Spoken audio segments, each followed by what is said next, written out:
Hey guys, welcome to पढ़ लो बहन। और हम लोगों ने लास्ट वीडियो लेक्चर में ये वाला पॉइंट मतलब मैंने पढ़ लिया था लेकिन कवर अप करना बाकी था, तो चलिए कवर अप कर देते हैं। उसका मीनिंग समझा देती हूँ मैं। Heart is another component of circulatory system which is known as pumping organ.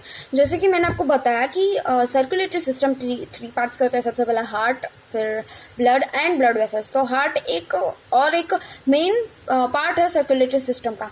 फिर वो 4 चेम्बर्स से बना होता है और बीच में पार्टीशंस होते हैं ताकि वो ऑक्सीजनेटेड ब्लड को डीऑक्सीजनेटेड ब्लड से अलग रख पाए, वो मिक्स नहीं हो जाते एक दूसरे में।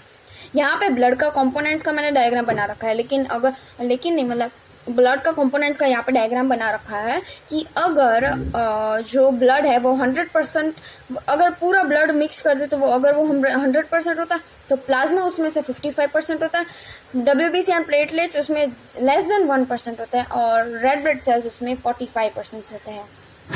बात समझ में आ रही है? अच्छा ठीक है। फिर हम लोग हार्ट के डायग्राम पे देखते हैं। ये हार्ट का डायग्राम है। ये वाला जो चेम्बर है, सबसे पहले ये वाला, ये राइट ऑरिएकल है, ठीक है। यहाँ पे थोड़ा मैंने मिस्टेक करके रखा है, ये राइट ऑरिएकल है, ये वाला राइट वेंट्रिकल है। समझ में आया? ये राइट ऑरिएकल है, ये राइट वेंट्रिकल है और ये लेफ्ट ऑरिएकल है और लेफ्ट वेंट्रिकल है। ये वाला मैंने थोड़ा मिस्टेक कर दिया लेफ्ट राइट में, लेकिन फिर भी आप याद रखना ये राइट है, ये भी राइट है। ये राइट ऊपर वाला राइट ऑरिएकल, नीचे वाला राइट वेंट्रिकल, और यहाँ पे ऊपर वाला लेफ्ट ऑरिएकल और नीचे वाला लेफ्ट वेंट्रिकल। तो अगर आपको नोट्स बनानी हो तो आप बना लीजिएगा। होप आपने बना ली होगी। अब हम लोग नेक्स्ट पेज पे चलते हैं। ओके, तो हम लोग अभी नेक्स्ट पेज पे है और यहाँ पे हम लोग सर्कुलेशन इन ब्लड का देखेंगे। सर्कुलेशन, ठीक है। सबसे पहले लंग्स से ऑक्सीजन, देखिए ये जो आपको डार्क स्ट्रिप दिख रही है वो ऑक्सीजनेटेड ब्लड की है और ये जो थिन एरो है वो डीऑक्सीजनेटेड ब्लड के लिए दर्शाया गया है, ठीक है। हंसना बंद करो। फिर सबसे पहले तो लंग है ना, ऑक्सीजनेटेड ब्लड को लेके लेफ्ट ऑरिएकल में जाता है, लेफ्ट वेंट्रिकल में, ऑरिएकल नहीं सॉरी वेंट्रिकल में जाता है। मैंने आपको पहले ही बताया था लेफ्ट वेंट्रिकल में ये वेंट्रिकल है, ये भी वेंट्रिकल है, ये ऑरिएकल है, ये भी ऑरिएकल है, ये ऑरिएकल है, ठीक है। सबसे पहले लंग्स ऑक्सीजनेटेड ब्लड को लेकर लेफ्ट वेंट्रिकल में जाता है, फिर वहां से राइट वेंट्रिकल में आता है, फिर वो ऑक्सीजनेटेड ब्लड पूरे बॉडी में सर्कुलेट होके जिस भी सेल्स को ऑक्सीजन की रिक्वायरमेंट है वहां पे पहुंचाता है। फिर वो डीऑक्सीजनेटेड ब्लड लेके लेफ्ट ऑरिएकल में आता है, वहां से राइट ऑरिएकल में जाता है और वापस लंग्स पे चला जाता है ताकि फिर जो ट्रांसपोर्टेशन है वो जो डीऑक्सीजनेटेड ब्लड है वो वापस ऑक्सीजनेटेड ब्लड में कवर अप हो सके, ठीक है। फिर आता है हमारा ब्लड वेसल्स। ओके, तो ब्लड वेसल्स थर्ड कंपोनेंट है ऑफ सर्कुलेटरी सिस्टम का। Blood vessels are tube-like structures which carry the body cells, tissues and organs. यहाँ पे carry body cells, blood cells, वो blood cells तो पूरे बॉडी में transport करता है लेकिन टिश्यूज और ऑर्गन से कनेक्टेड होता है ताकि उसको ऑक्सीजनेटेड ब्लड मिल पाए। ब्लड वेसल्स एक ट्यूब लाइक स्ट्रक्चर होता है। जैसे अगर हम लोग कोई भी मतलब ऐसे अगर ऐसे वाटर ट्रांसपोर्टेशन का करें तो वो कैसे ट्यूब्स में पास होके सारी जगह पे पहुंचता है, ठीक उसी तरह ब्लड वेसल्स भी ब्लड को सारी जगह पे कैरी कराते हैं ट्यूब लाइक स्ट्रक्चर्स में, और वो टिश्यूज और ऑर्गन्स के पास कनेक्टेड होता है ताकि उनको ऑक्सीजनेटेड ब्लड मिल पाए। फिर सेकंड पॉइंट है कि ब्लड वेसल्स 2 टाइप्स के होते हैं, तो आर्टरीज और दूसरा वेन्स। अब आर्टरीज के बारे में हम लोग पढ़ेंगे। Arteries carry blood rich in oxygen from the heart to all the cells of the body। मतलब ये राइट वेंट्रिकल से जो पूरे बॉडी में जो कनेक्टेड होता है, ये वाला थिक वाला जो सिर्फ ऑक्सीजनेटेड ब्लड को कैरी करता है वो आर्टरीज होती है। ऑक्सीजनेटेड ब्लड को कैरी करने वाला आर्टरीज होता है। The walls of arteries are thick because the pressure from the heart which blood leaves the heart is high। मतलब वो नेक्स्ट पेज पे लिखा है इज सो हाई, ठीक है। मतलब कि देखो ये आर्टरीज वो डायरेक्टली कनेक्टेड होती है हमारे हार्ट से, और हार्ट एक पंपिंग ऑर्गेनिज्म है, पंपिंग ऑर्गन है।